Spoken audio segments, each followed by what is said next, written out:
Hi guys, and welcome back to class. For today's lesson, we are going to start off with creating a T-chart. By now we should have read Act 1 and Act 2. And so I want us to start looking at the setting of where these places are, of where these events are taking place. So when you're looking and talking about setting, I want you to consider the location of where they are. Who's the ruler? Who's in charge?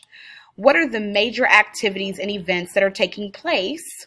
And what are two adjectives that may describe the environment? So for Act 1, you're going to fill in that information under here, as well as for Act 2. Our focusing question for this lesson is, what defines the experience of love? And our content framing question says, what defines the experience of love? And our content framing question in Lesson 10, since our organized stage, says, what's happening in Act 2, Scene 2 of A Midsummer Night's Dream? So remember, if you can answer this question effectively, then you are answering, you have completed this lesson. You've done it well. Now make sure that when you're answering these content framing questions that you're using textual evidence to back up your claims or back up your positions or whatever it is that you're mentioning. Make sure that you have that evidence. Your craft question for Lesson 10 is in our Excel stage. How do I improve argument structure? So for this lesson, guys, you're going to be doing an assessment 10A, new read assessment. You know that I always take these as grades. This is a quick assessment to see where you are. So you're going to answer. Now, this is the paper copy. You guys are going to have this electronically for those of you who are at home. And you're going to read Act 2, Scene 2, lines 94 through 163, and answer the following questions.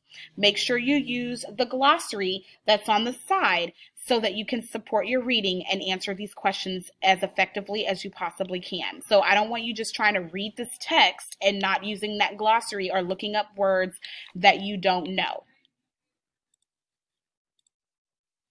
Then you're going to complete the T-chart for the setting of Act 1 and Act 2.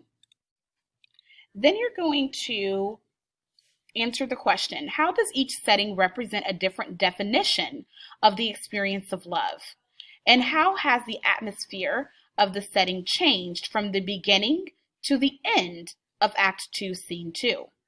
So in other words, as you're reading, remember you should always be annotating on the side or taking notes of what's going on. So if you go back and look at your notes, you should be able to see how the setting changed from the beginning to the end of Act 2, Scene 2. Now for our craft question. We're in our Excel stage. How do I improve my argument structure?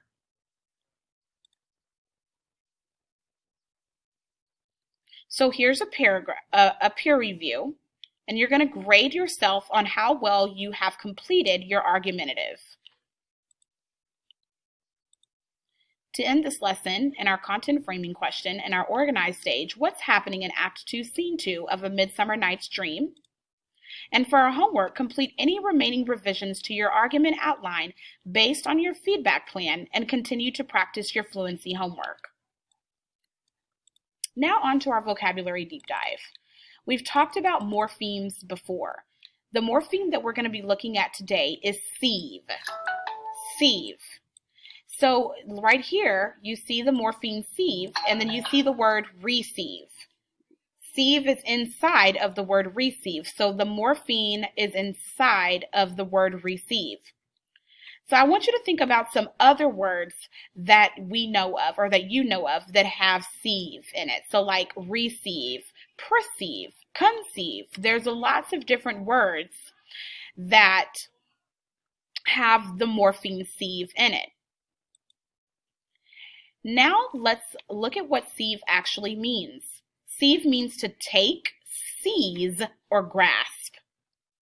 So I'm going to give you an example. If I'm looking at take, seize, and grasp, I know that Theseus seized or took or grasped Hippolyta.